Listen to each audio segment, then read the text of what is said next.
On September 22, 1993, an Amtrak train carrying 220 people derailed in a waterway named Big Bayou Canot, killing 47 people and injuring over 100. It is Amtrak's deadliest disaster and the second worst rail disaster in American history. The disaster happened in the middle of the night in an isolated part of the Mississippi River just outside of Mobile, Alabama.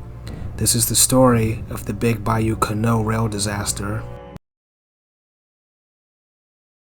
Following the introduction of the railroad in the United States and the onset of the American Civil War, rail transportation began to become more prominent. However, the rail system was sporadic and not connected. In 1869, the first Transcontinental Railroad in the United States was completed. As the country grew, rail transportation began to connect across the country. In 1890, over 120,000 miles of railroad had been built. However, during the mid-20th century and at the end of World War II, travel by car and air began to overtake rail travel by the public. In order to save the historic passenger rail service, U.S. President Richard Nixon passed the Rail Passenger Service Act of 1970.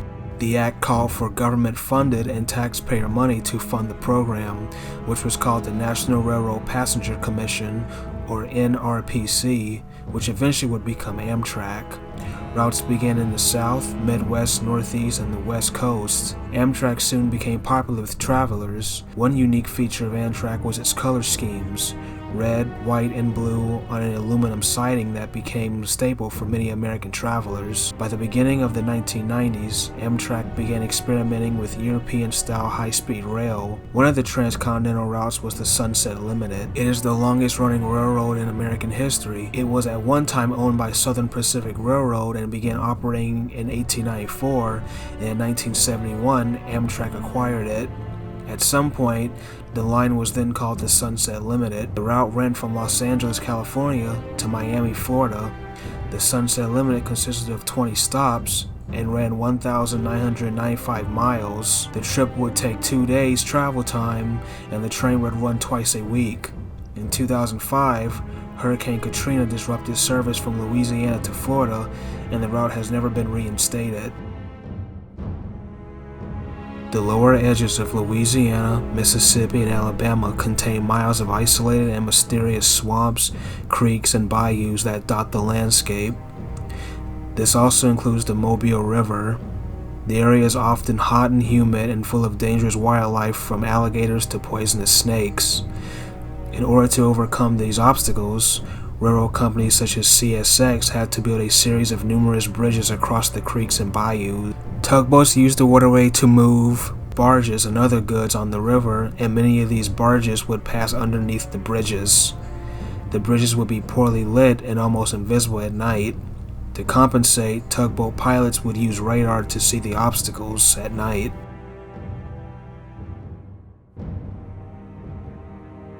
On a pitch-black September night in 1993, a tugboat named the Mavilla maneuvered up the Mobile River with a large set of barges. The captain of the Mavilla was a man named Willie Odom. Odom had been new to the practice and had not been significantly trained using the ship's radar. Furthermore, the boat lacked a compass and detailed maps of the area.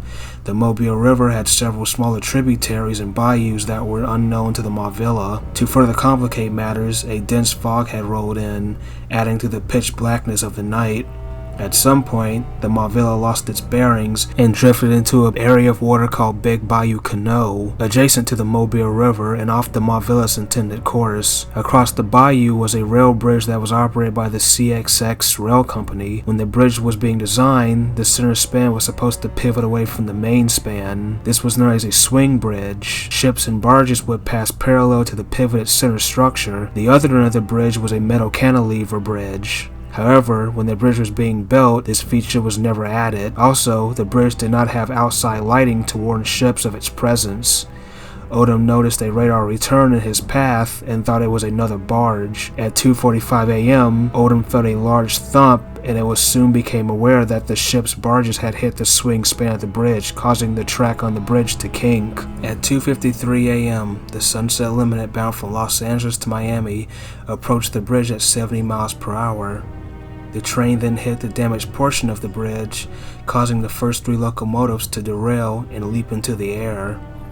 The locomotives then slammed into the damaged span, destroying it. Some of the locomotives crashed into the muddy embankment on the other side of the river, causing a fuel tanks to rupture, and they started a massive fire. 2 other locomotives, a baggage and a sleeping car, and 6 passenger cars slammed into the river below. The river was on fire, covered in diesel fuel and wreckage. 47 people had died, mostly due to drowning and smoke inhalation. The crash had happened in a remote area and in the wilderness that contained alligators and poisonous snakes. The Mavilla crew was not injured and assisted in the rescue operation. They also sent out a mayday call, and rescue crews arrived at the scene the next day. We're on the Mobile River. The bridge is blowing up. We got cars burning, people in the river. Can't swim. We need help. Any kind of help you can get down here.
The National Transportation Safety Board, or NTSB, was able to analyze the damaged section of the bridge that caused the disaster. The barges of the Mavilla knocked the bridge 3 feet out of alignment, yet the rail did not break. This is known as a continuous weld track, an electrical device called a track circuit, which alerts signalers to the presence of a train. This in turn controlled traffic light devices called block signals to display red, yellow, and green signal lamps.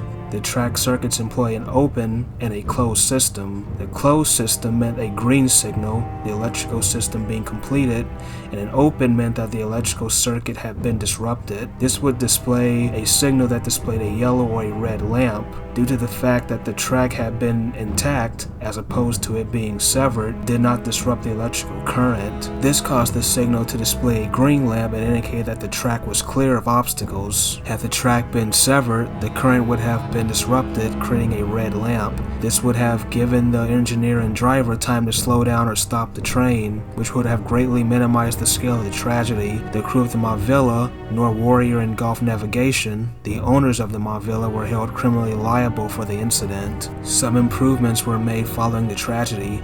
Pilots of tugboats are given proper training on reading radars and maps. Improvements to the signaling were also made. Also, outside lighting on the bridge helped improve visibility at night. The disaster is still fresh on many of the minds who survived it.